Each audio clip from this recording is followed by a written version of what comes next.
Halo teman-teman, kembali lagi di channel saya, Imron Wasi. Hari ini saya akan mengulas topik pemilu 2024. Sebagaimana yang sudah kita ketahui teman-teman, pada Pilpres 2024 ini diikuti oleh 3 kandidat.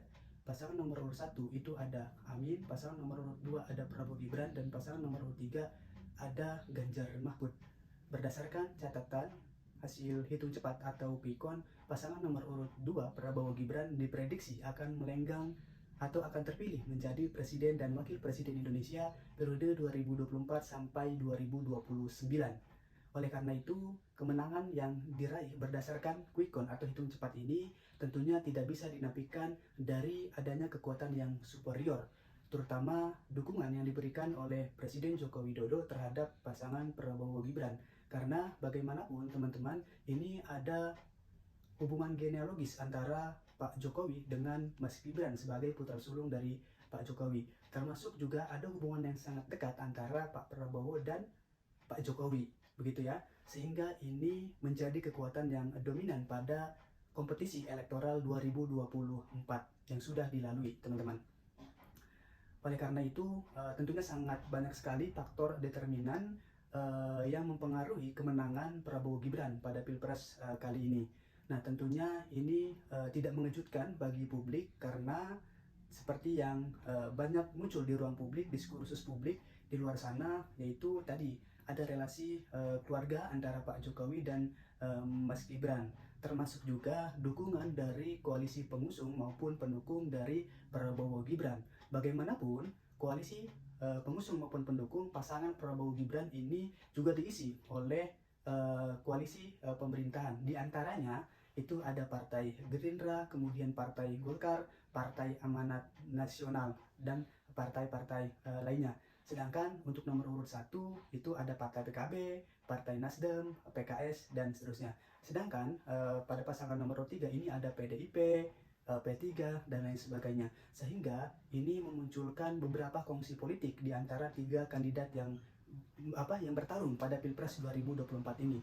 Yang menjadi pertanyaan kita hari ini adalah setelah Pilpres 2024 ini, misalnya kalau kita rujuk ke hasil quick count atau hitung cepat Prabowo Gibran terpilih, apakah partai pengusung maupun pendukung termasuk kandidat figur capres-cawapresnya baik nomor urut 1, nomor urut 3 ini akan bergabung kepada pemerintahan Prabowo Gibran. Nah, tentunya ini pertanyaan yang sangat fundamental sekali teman-teman. Karena dalam arena demokrasi diperlukan checks and balances untuk mengawasi roda pemerintahan. Bayangkan dalam iklim demokrasi tidak ada partai oposisi yang mencoba melakukan otokritik terhadap rezim yang sedang berkuasa. Tentunya rakyat yang nanti akan terkena imbasnya. Oleh karena itu harapan publik tentunya berharap bahwa partai politik baik pengusung maupun pendukung yang kalah dalam kompetisi elektoral 2024 ini bisa memiliki sikap yang tegas, ya, artinya menjadi oposisi pemerintahan begitu. Oleh karena itu, tentunya memang sebagai partai politik yang berada di luar pemerintahan sangat sukar sekali, ya teman-teman, tadi untuk memperoleh hak-hak istimewa tentunya. Bagaimanapun pasangan nomor urut 1 dan nomor urut 3 ini memiliki partai politik yang sedari awal misalnya sudah melakukan oposisi terhadap pemerintahan Pak Jokowi. Misalnya pada nomor urut 1 itu ada Partai Keadilan Sejahtera yang selama 10 tahun terakhir pemerintahan Pak Jokowi mereka ini berada di luar pemerintahan. Dengan kata lain, PKS memiliki konsistensi dalam sikapnya sebagai partai oposisi. Namun, apakah PKS akan tetap teguh pada pendiriannya untuk berada di luar kekuasaan? Mengingat PKS ini sudah 10 tahun berada di luar pemerintahan. Sedangkan pasangan nomor 3 di sana ada PDIP dan juga ada P3 serta partai politik lainnya. Bayangkan teman-teman, jika Partai Demokrasi Indonesia Perjuangan ini menyatakan sikap akan berada di luar pemerintahan atau akan sebagai oposisi dari pemerintahan Prabowo Gibran. Mengingat PDIP ini juga yang sudah membesarkan Pak Jokowi, termasuk juga Mas Gibran. Kalau kita lihat misalnya saat pemilihan wali kota di Solo. Nah, artinya memang sampai saat ini ada hubungan yang erat juga sebetulnya antara PDIP dengan Pak Jokowi. Meskipun teman-teman ini di ruang publik muncul asumsi atau realitas politik yang memunculkan kerenggangan hubungan antara PDIP dengan tadi ya, dengan siapa, PDIP Megawati dengan Pak Jokowi. Nah, oleh karena itu beberapa pekan terakhir itu muncul informasi bahwa Pak Jokowi ini hendak bertemu dengan Ibu Mega melalui Sultan ya, melalui Sultan Hamengkubuwono ke-10 kalau tidak salah teman-teman, mohon dikoreksi. Nah, artinya teman-teman, dalam konteks ini kalau kita lihat PDIP sebagai partai yang berlambang banteng moncong putih ini tentunya sejak awal juga sudah memiliki sikap sebagai partai oposisi, terutama ketika PDIP berada di luar pemerintahan saat Presiden Susilo Bambang Yudhoyono memerintah Indonesia selama 10 tahun. Nah, dalam bahasa lain, PDIP dengan simbolnya yang terletak pada logonya tentunya memiliki sikap yang ajek, yang utuh, yang kukuh begitu teman-teman.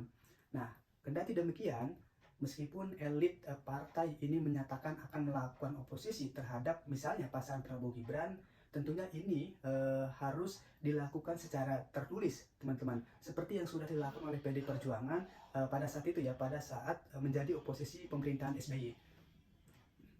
Nah, di samping itu teman-teman, kalau kita ketahui juga bahwa bahwa di elit internal PD Perjuangan juga tentunya akan ada sikap-sikap politik yang berbeda.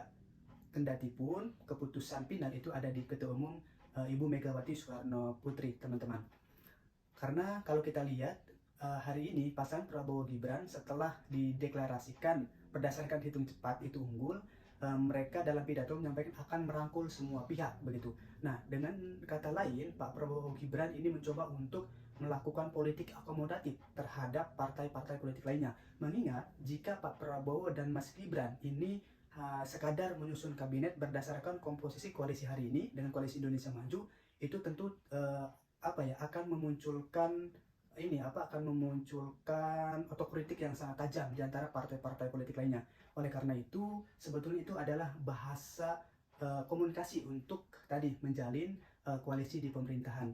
Kalau tidak salah teman-teman, jika Prabowo Gibran mempertahankan koalisinya sampai ke koalisi pemerintahan hari ini, itu tidak sampai 50%.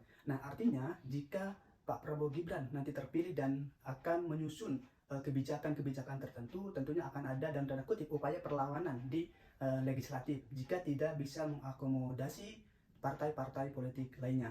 Namun dalam iklim demokrasi, sekali lagi teman-teman, diperlukan partai oposisi untuk tadi mengawal kebijakan-kebijakan pemerintah. Jangan sampai partai politik yang kalah dalam kompetisi elektoral 2024 ini bergabung secara keseluruhan, teman-teman. Tentunya ini akan menjadi catatan bagi publik, teman-teman. Dan sedangkan di antara oposisi lainnya, misalnya pasangan nomor urut 1 maupun pasangan nomor urut 2, jika di antara mereka ada yang bergabung kepada pasangan Prabowo Gibran, tentunya ini akan memenuhi dukungan pemerintahan bagi Prabowo Gibran. Bisa saja misalnya Partai Kebangkitan Bangsa itu bergabung ke dalam koalisi Prabowo Gibran, begitu ya teman-teman. Termasuk juga misalnya Partai Nasdem, begitu teman-teman, yang bisa juga ikut serta ke poros pemerintahan Prabowo Gibran, karena baik Pak Muhammad Iskandar dan Pak Surya Paloh ini juga memiliki kedekatan dengan Pak Jokowi, dengan Pak Prabowo, teman-teman. Jadi ini sangat penting sekali partai politik yang berada di luar pemerintahan untuk mengontrol kebijakan-kebijakan pemerintah, begitu, agar terjadi keseimbangan dalam mengelola roda pemerintahan, teman-teman. Oke, mungkin cukup sekian dari saya. Sampai jumpa di konten selanjutnya. Semoga bermanfaat. Ihdinas siratal mustaqim. Wassalamualaikum warahmatullahi wabarakatuh.